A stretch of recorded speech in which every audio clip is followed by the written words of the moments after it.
T'has trobat alguna vegada amb problemes en un producte que s'ha variat i disposa d'una garantia que inclou un servei d'assistència tècnica? No estàs segur dels teus drets com a consumidor per prendre'n mesures? És habitual que els productes es deteriorin o es danyin, i és crucial que siguin reparats amb el coneixement tècnic necessari, complint amb les obligacions establertes en la normativa corresponent.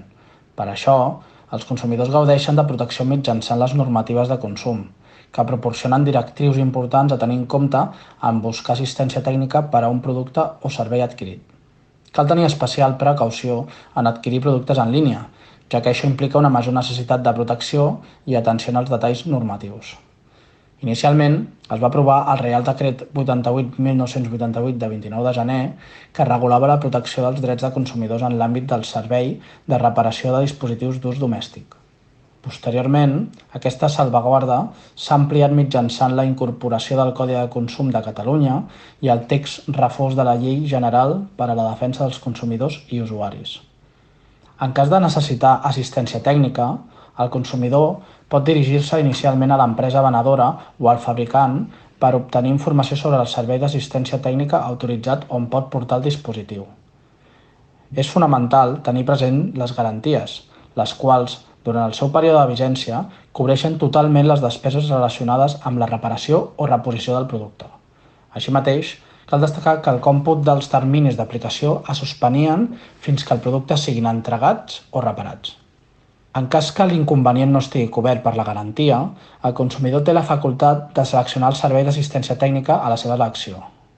A continuació, s'ofereixen consells recomanables per a l'elecció del servei d'assistència tècnica. Documentació de compra. Guardar tota la documentació justificativa de la compra o contractació del servei, incloent factures amb el seu corresponent comprovant de pagament per facilitar qualsevol reclamació. Justificant de dipòsit. En cas de deixar el producte en un establiment de reparació, conservar el justificant del dipòsit, que ha de contenir la descripció tècnica del dispositiu, la data de recepció i el termini de lliurament previst. Investigació inicial. Realitzar una investigació inicial de ressenyes o comentaris d'altres usuaris sobre el servei. Dades fiscals de l'empresa. Comptar amb totes les dades fiscals de l'empresa de reparació i desconfiar d'aquelles que només proporcionin un número de contacte sense un domicili fix. Pressupost gratuït. Sol·licitar un pressupost totalment gratuït abans de la reparació per comparar amb altres professionals del sector. El pressupost ha de detallar conceptes i preus, aplicar l'IVA i contenir segell i signatura de l'empresa. Aquest ha d'estar disponible en menys de 5 dies i tenir una validesa de 30 dies. Pagament per avançat. Desconfiar del pagament per avançat com a mètode de pagament. Acreditar qualsevol tipus de relació contractual amb l'empresa de reparació, indicant el mitjà de pagament i les dades de l'empresa. Garantia de reparacions. Considerar que les reparacions o instal·lacions estan garantides durant 3 mesos, sempre que el dispositiu no sigui manipulat per tercers o que la nova avaria sigui conseqüència d'un ús inadequat. Prestar atenció a la prescripció sobre les peces de recanvi.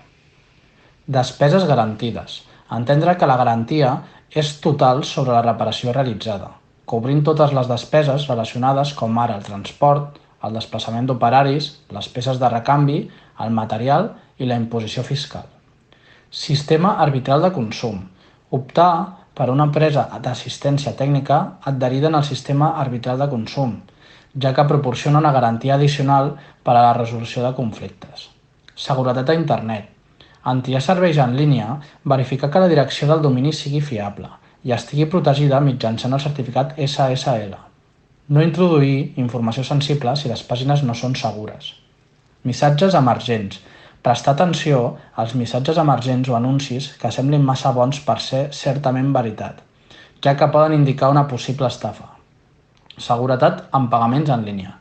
Si es requereix informació personal o financera en línia, assegurar-se que la pàgina de pagament estigui protegida i xifrada abans de proporcionar dades com ara números de targetes de crèdit o informació d'identificació. En cas de necessitar presentar una reclamació, es recomana seguir els següents passos. En primer lloc, és aconsellable presentar una reclamació amistosa davant de l'empresa amb l'objectiu de buscar un acord mutu. Si no s'arriba a resoldre la situació, sol·licitar el full de reclamacions de l'organisme de consum competent, que l'empresa està obligada a tenir en el seu establiment. L'empresa disposa de 30 dies per respondre o ha de posar-se en contacte amb els organismes de consum. Si persisteix la problemàtica, Presentar una denúncia davant l'Agència Catalana de Consum. Alternativament, es pot optar a sol·licitar una mediació de consum mitjançant alguns mecanismes de resolució alternativa de litigis. En cas de que no s'obtingui una solució, es pot considerar iniciar un arbitratge de consum davant del Ministeri de Consum, sempre i quan l'empresa accepti aquesta via.